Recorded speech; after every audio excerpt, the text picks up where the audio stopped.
الرجيم بسم الله الرحمن الرحيم والصلاة والسلام على محمد وآله الطيبين الطاهرين اللهم صل على محمد وآل Muhammad. Aujourd'hui, on va reprendre un petit peu ce qu'on a expliqué concernant l'imam, l'histoire et la question de l'imam. Vous vous rappelez, on a parlé de plusieurs questions sur l'imam. Parmi les questions les plus importantes de l'imam, il y avait la définition de la question de l'imam. Qu'est-ce qu'on comprend de l'imam? Déjà pour les nouveaux ou les nouvelles, on voit que vous connaissez Usul al-Din. On a Usul al-Din qui sont 5. Maintenant, pourquoi certains disent qu'ils sont 3, certains disent qu'ils sont 5. C'est pareil, si on dit 3, on aura Tawhid, on aura Al-Nubuwah et on aura Al-Ma'ad. Usul al-Din, c'est Tawhid, c'est l'unicité d'Allah subhanahu wa ta'ala, et Al-Nubuwah et Al-Ma'ad. Mais on voit que des fois on dit Usul al-Din, souvent on dit Usul al-Din khamsa. Ils sont Al-Tawhid, Al-Adl, Al-Nubuwah, Al-Imama, Al-Ma'ad. Pourquoi certains disent que c'est 3? Parce que, en fait, puisque l'Adl est sorti de Al-Tawhid. On a expliqué ça. Oui. L'Adl, c'est sorti de Al-Tawhid. C'est-à-dire, quand on va comprendre l'unicité d'Allah subhanahu wa ta'ala et les attributs d'Allah subhanahu wa ta'ala correctement, on va comprendre que Dieu est juste. Dieu ne peut pas être injuste si on le comprend bien. Si on connaît bien Allah subhanahu wa ta'ala et les attributs d'Allah subhanahu wa ta'ala, on va comprendre que spontanément, automatiquement, comme on dit, il est adil, Allahu adil. Parce que normalement, quand on dit que Allah subhanahu wa ta'ala peut faire le mal, pour certains, Allah peut faire le mal. Allah peut faire l'injustice. Allah peut tout faire. C'est vrai, il est puissant, il peut tout faire. Mais dans l'essence d'Allah subhanahu wa ta'ala, il y a une harmonie. On ne peut pas dire que Allah est puissant, Allah est alim, ça veut dire savant, Allah est miséricordieux, Allah il a tous ses attributs et malgré ça on dit que Allah peut faire l'injustice. Non, parce que l'injustice est contre les autres attributs d'Allah subhanahu wa ta'ala. Est-ce que c'est clair l'idée? Si on dit Allah est adil, Allah est loin d'Allah subhanahu wa ta'ala, Allah est injuste, ça veut dire que Allah subhanahu wa ta'ala, ou il est ignorant, parce que pourquoi on fait l'injustice? On va revenir sur les bases. Si on est injuste, nous, si on prend l'exemple de l'être humain, pourquoi l'être humain peut être injuste? Par orgueil et par ignorance. Ou bien par l'ignorance, ou bien par la faiblesse, ou bien par une raison.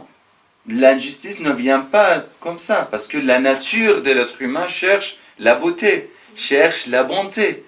La nature de l'être humain ne peut pas accepter les mauvaises choses. Et l'injustice est mauvaise. Personne ne peut dire que l'injustice est bonne. Vous voyez? Et c'est pour ça que si on dit Allah, c'est-à-dire les gens ils font l'injustice, c'est à cause de quelque chose. Mais Dieu qui est le plus parfait, et il est le parfait absolu, il n'a rien comme imparfait, ça veut dire il est loin de tout ce qui est contre la perfection, et ça, dans ce cas-là, on va dire que Allah, forcément, il est adil.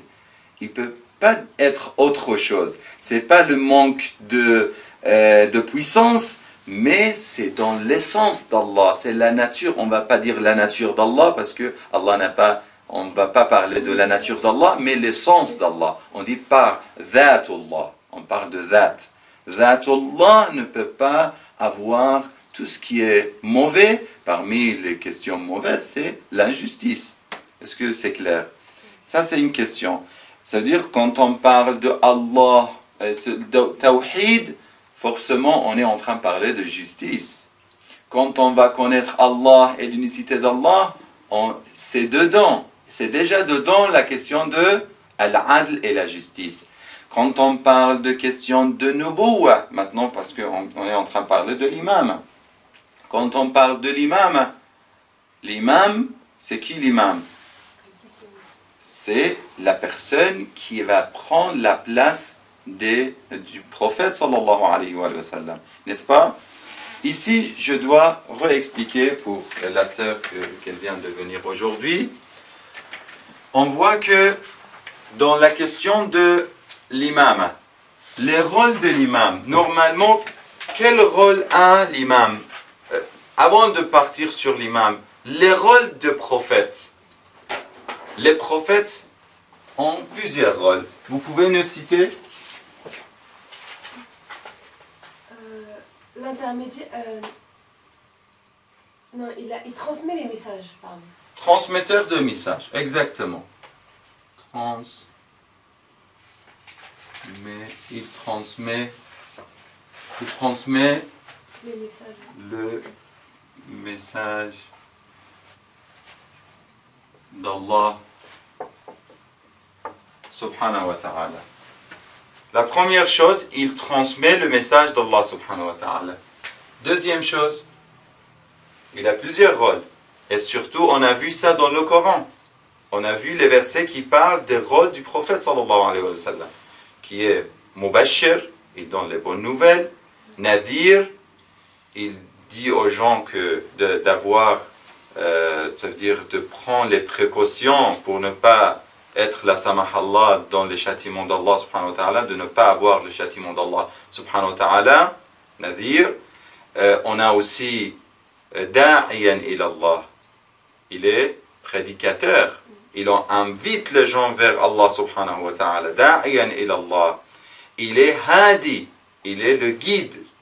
Parmi les choses, on peut dire que, par exemple, on prend le guide. Vous voyez, il est le prophète, il est un guide. C'est un professeur, un enseignant aussi. Exactement, ahsantum. Il est professeur, enseignant,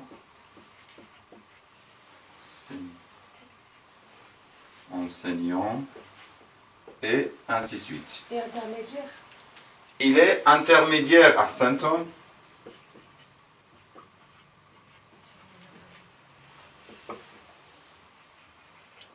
Il est intermédiaire. Ok. Quoi encore? Déjà, on prend ces 4 rôles du prophète sallallahu alayhi wa sallam et de certains prophètes. Pourquoi j'ai dit certains prophètes, pas tous les prophètes? Parce qu'on va venir, on va revoir certaines choses qu'on a expliquées. Est-ce que l'imam, dans la définition de l'imam, on a dit l'imam n'est pas qu'un gouverneur. Parce que pour certains, ils pensent que c'est za'ama siyasiya. L'imam, c'est de prendre le rôle d'un gouverneur. Quelqu'un qui va gérer la communauté musulmane. Ou... Ça n'est pas que ça en fait. Exactement. Ça, c'est un des rôles du prophète et un des rôles de l'imam. Bien sûr, quand on parle de prophète imam, parce qu'on a des prophètes, comme on va voir, des prophètes imams et des prophètes qui ne sont pas des imams. Ils sont que des prophètes. Vous voyez? Et quand on voit ça, on voit que le prophète, l'imam, il prend le rôle de guide. Oui, l'imam, il peut prendre ça, c'est-à-dire comme successeur, le successeur du prophète. Il n'a pas seulement le rôle ou la responsabilité d'être un gérant de la société ou un gouverneur dans la communauté musulmane. Gouverneur, on parle de gouverneur politique, mais il a un rôle très important qui est pris de l'imam du prophétie, qui est un guide. Ça veut dire, si on veut dire ici, dans les rôles ici, quels rôles sont en commun entre les prophètes et les imams et quels rôles sont spécifiquement pour les prophètes, à votre avis? le transmetteur du message, c'est destiné que pour les prophètes. Si on dit il transmet le message, C'est seulement c'est les- que le les prophète, prophètes. c'est le prophète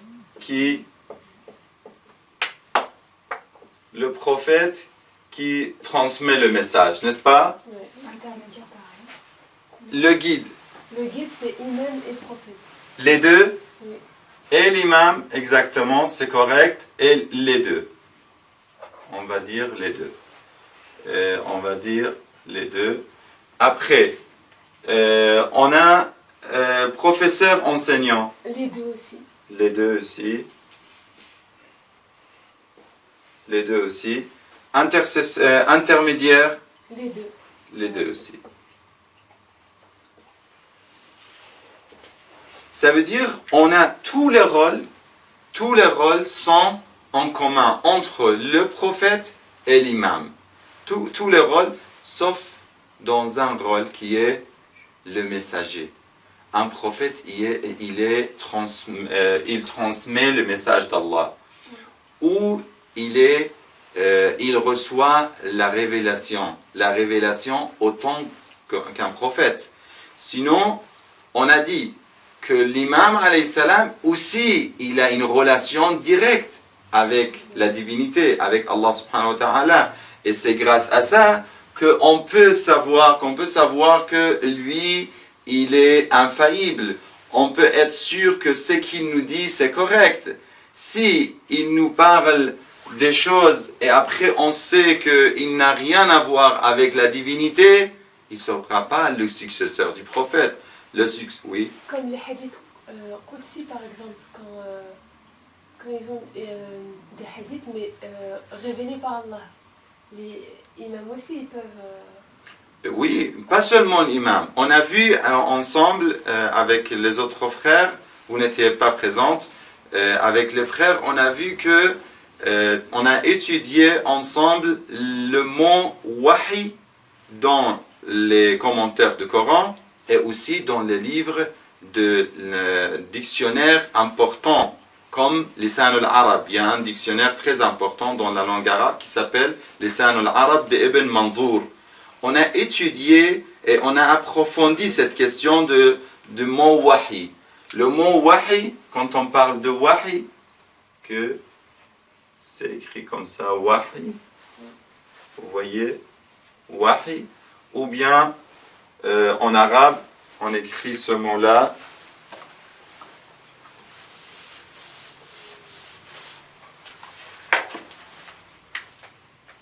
le mot wahi, ça c'est le mot wahi. Vous voyez, en arabe, le mot wahi, ça signifie quoi? On a vu ensemble que même dans le Coran, on a le mot même wahi, qui normalement c'est utilisé pour les prophètes. On dit que les prophètes reçoivent le wahi. Vous voyez, malgré ça, on voit dans le Coran, Allah subhanahu wa ta'ala, il parle, il dit wa awhayna ila nahli. C'est-à-dire, on a utilisé le mot wahi pour les abeilles. Vous voyez, on a parlé aussi de wahi pour la mère de Moussa, an alqihi, quand elle a envoyé, elle a lancé son fils, elle a mis son fils dans la rivière. Ici, on a dit aussi le mot, on a utilisé le mot wahi. Vous voyez, ça veut dire le mot wahi, c'est un mot utilisé pour dans plusieurs conditions, dans plusieurs endroits. Et le mot wahi, normalement, quand on l'utilise pour La confiance. la révélation du prophète, la révélation d'Allah subhanahu wa ta'ala vers les prophètes. Mais on voit dans le sens de wahi, on a utilisé dans les termes de wahi, et on dit l'urawi, isti'mal l'urawi, l'utilisation de ce mot wahi. On a vu que le mot wahi a été utilisé aussi pour d'autres choses. Ça, c'est on dit l'urawi, lexical, le sens lexical. Et ça, on a dit que quand l'abeille peut recevoir le wahi d'Allah, quand la mère de Moussa peut recevoir le wahi d'Allah, pourquoi awliya Allah ne reçoivent pas le wahi d'Allah? awliya Allah, quand on dit wali, on a des gens qui ils ne sont ni imams, ni prophètes, mais ils ont l'inspiration. On utilise ici le mot ilham. On est en train de reprendre un petit peu rapidement cela, le mot ilham. On a le wahi et on a l'ilham. Dans le lexique, c'est très proche. Il n'y a pas beaucoup de différence. Mais pour distinguer les choses, on dit que le wahi c'est pour le prophète et ilham c'est pour les imams. C'est comme ça qu'on dit. Mais dans la réalité, la différence c'est d'être un prophète officiellement. Ça veut dire Allah envoie comme transmetteur du message, ça c'est un prophète. Mais quand c'est après la prophétie, quand l'islam était la dernière religion, et le prophète Muhammad sallallahu alayhi wa sallam, il était le dernier prophète d'Allah et le dernier messager, c'est pour ça qu'après le prophète, on n'a plus besoin de religion, on n'a plus besoin de prophétie, mais on a toujours besoin des autres rôles. Ça veut dire, ces rôles-là, les autres rôles qu'on a expliqués, est-ce qu'ils seront vides? Est-ce qu'on n'a plus besoin de quelqu'un qui va prendre ses responsabilités, les autres responsabilités? On a forcément besoin des autres personnes. Ils sont qui? Ils sont les imams. Quand on a expliqué que la prophétie dans l'aqida, on parle de usul al-din, c'est quoi usul al-din? C'est des questions liées à l'aqida. L'aqida, la croyance. Et il faut que l'aqida vienne de la réflexion personnelle. Et que chaque personne lui-même réfléchisse. On ne peut pas dire que j'imite dans ça. Non. On ne peut pas imiter dans les questions de aqida. Parce que chaque être humain a son interprétation, donc il faut avoir... Exactement. Et c'est pour ça, dans la question de aqida, il faut voir, il faut étudier les choses. Quand on parle, par exemple, la prophétie.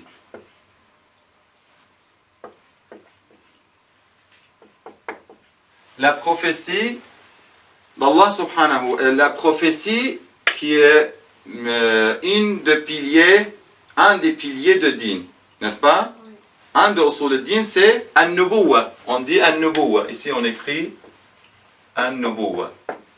An-nubuwa c'était quoi? C'était la prophétie. Pourquoi on a besoin de prophètes? À votre avis, pourquoi on a besoin, obligatoirement, on a besoin de prophètes? C'est un guide spirituel pour les êtres humains. Exactement, parce que l'être humain a besoin d'un guide. L'être humain a besoin de quelqu'un qui l'aide pour trouver le bon chemin et pour prendre la bonne voie, n'est-ce pas? Sans guide, on peut être égaré. C'est pour ça que Allah subhanahu wa ta'ala, il nous envoie les prophètes. C'est pour nous guider. Et aussi, dans le Coran, on dit لِيُعَلِّمَهُمُ الْكِتَابَ وَالْحِكْمَةِ. Aussi pour nous enseigner. Après, il nous guide et il nous enseigne. Est-ce que vous voyez aujourd'hui, ça veut dire, est-ce que quelqu'un peut être un grand professeur sans avoir un bon professeur? On a toujours besoin, pour étudier, pour apprendre quelque chose, on a besoin de quelqu'un qui nous enseigne. Et quand c'est des questions matérielles et très simples, on a besoin de professeurs. Comment vous trouvez la situation quand on est devant des questions très très profondes et très sensibles comme la religion? Ici, on a besoin de professeurs davantage.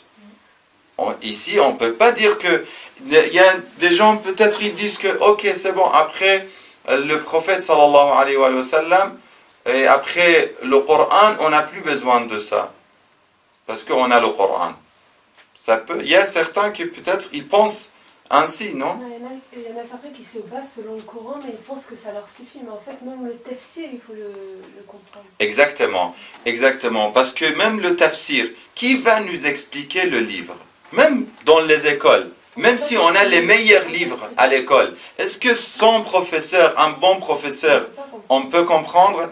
Et ce qui est important, ce n'est pas des réflexions seules. Si on se base sur la raison, vous pouvez dire, mais peut-être le Coran a dit autre chose. Mais non, le Coran lui-même, il nous a expliqué dans plusieurs versets coraniques qu'on a besoin de mu'allimin, qu'on a besoin de mufassirin, des enseignants, des interpréteurs, des gens qui vont nous interpréter le Coran.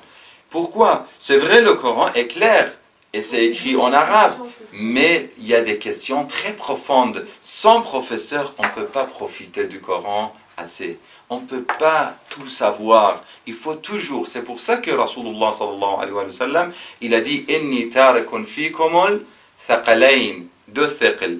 Kitab Allah wa itrati ahla bayti. Je vous laisse deux choses lourdes. Le livre, qui est le Coran, Kitab Allah, wa itrati, et ma famille. Parce que dans le verset, la ya'lamu ta'wilahu, il ne comprend pas la base et le profond et les significations profondes du Coran, sauf qui? Illallah wa rasikhuna fil ilm. Et les gens qui ont des... Oui.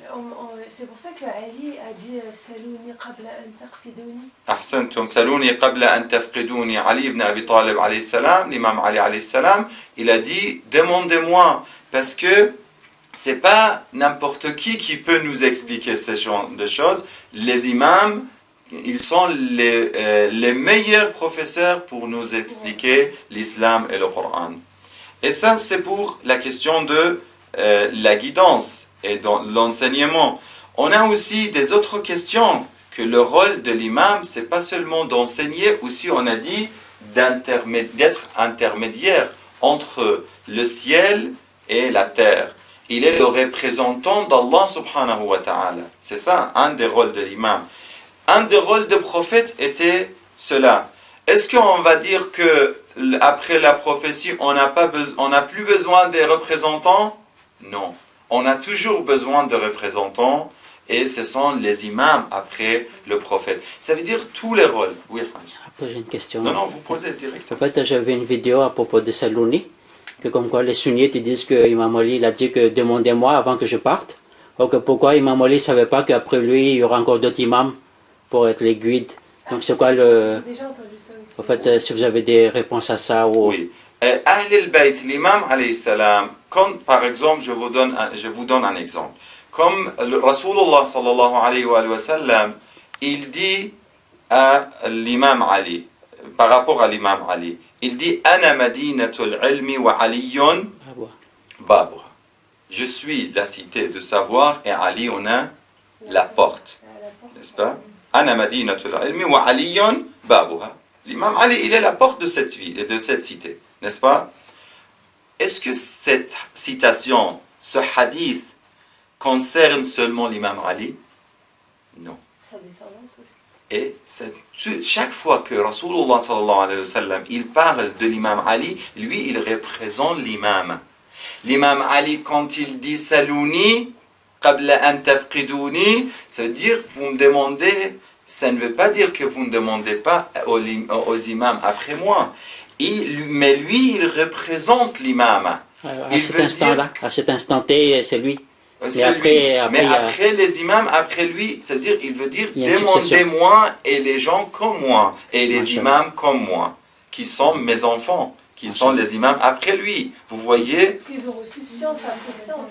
C'est comme si c'était le père qui enseigne même à son enfant. Exactement. Ça veut dire tout ce qu'on parle, tout ce que l'imam Ali parle de sa valeur, c'est de lui et de tous les imams après lui. Tout ce que le prophète a présenté comme valeur pour l'imam Ali alayhi salam, ça sera pareil pour les imams après l'imam Ali et les descendants du prophète sallallahu alayhi wa sallam.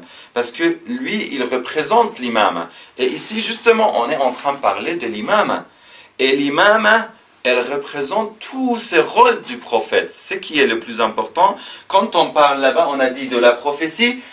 Pourquoi on a besoin? Je vais revenir un petit peu sur ce sujet. Il y a un exemple que les théologiciens ils présentent et ils parlent d'une personne qui s'appelle Hayy ibn Yaqdhan.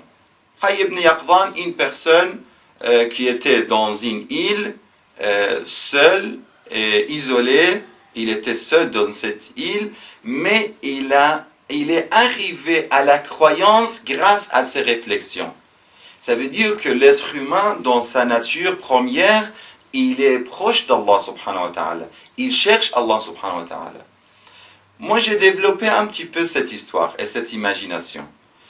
J'ai fait l'imagination pour qu'on puisse mieux comprendre les questions théologiques, comme Tawhid, mais maintenant ce n'est pas le cas, on ne va pas parler de Tawhid maintenant, on a déjà parlé de ça. On a la prophétie et l'imam. La prophétie, on a déjà parlé, mais c'est lié aujourd'hui à l'imam. On parle de l'imam. On dit que, avec quel argument on a prouvé que le prophète, on a besoin des prophètes?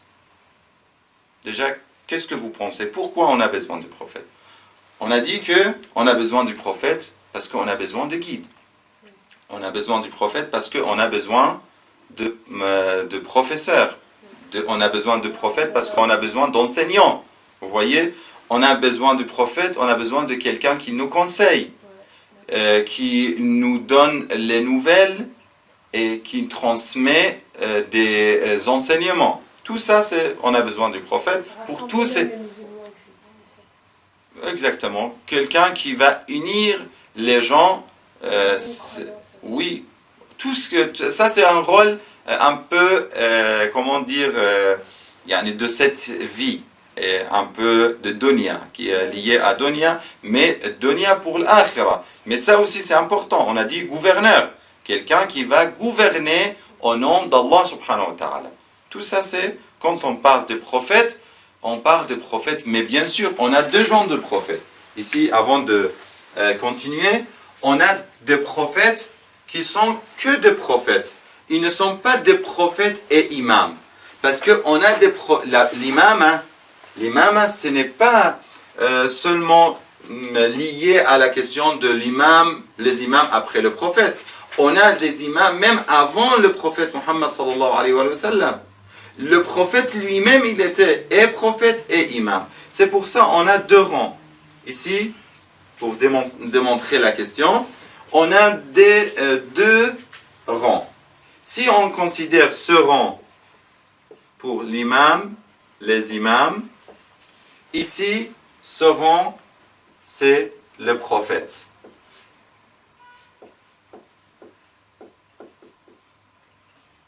Ok? Ici, on a un rang, les prophètes, un rang, les imams. On a un certain qui sont dans cette partie qui est en commun. Ils sont et prophètes et imams. Comme qui? Comme Rasulullah sallallahu alayhi wa sallam. Comme notre prophète. Comme qui? Comme Ibrahim alayhi salam. Et ainsi de suite. Par exemple, Ibrahim. Pourquoi Ibrahim était et prophète et imam? Est-ce qu'on a des arguments? Oui. Le Coran parle de ça. Allah subhanahu wa ta'ala dans le Coran, il dit إِذِ ابْتَلَى إِبْرَاهِيمَ رَبُّهُ وَإِذِ ابْتَلَى إِبْرَاهِيمَ رَبُّهُ بِكَلِمَاتٍ فَأَتَمَّهُنَّ قَالَ إِنِّي جَاعِلُكَ لِلنَّاسِ إِمَامًا. Je te désigne comme imam pour les gens. Ça, c'est Dieu dans le Coran qui a parlé d'Ibrahim comme imam. Et aussi, on a des autres prophètes. وَجَعَلْنَاهُمْ أَئِمَّةً يَهْدُونَ بِأَمْرِنَا. Aussi, il parle des enfants d'Ibrahim comme des imams qui vont Yahdouna. Vous voyez le mot Yahdouna. Le rôle, un des rôles cités dans ce verset Yahdouna bi'amrina, c'est quoi? C'est qui guide les gens avec notre amr. C'est quoi l'amr? On a dit, Inch'Allah, on va parler de amr. C'est quoi le amr dans le Coran? Le mot amr. Nos ordres, mais c'est quoi exactement cette signification? Mais ici, on voit Ibrahim alayhi salam et les enfants d'Ibrahim, comme Ishaq, comme Yaqub, comme les enfants de Yaqub, certains, pas tous, ils étaient des imams et des prophètes. Ça veut dire ici, on a certains qui sont et des imams et des prophètes. Certains d'autres ici, ils sont que des prophètes. On a des prophètes qui ne sont pas imams. Parce que dans chaque période,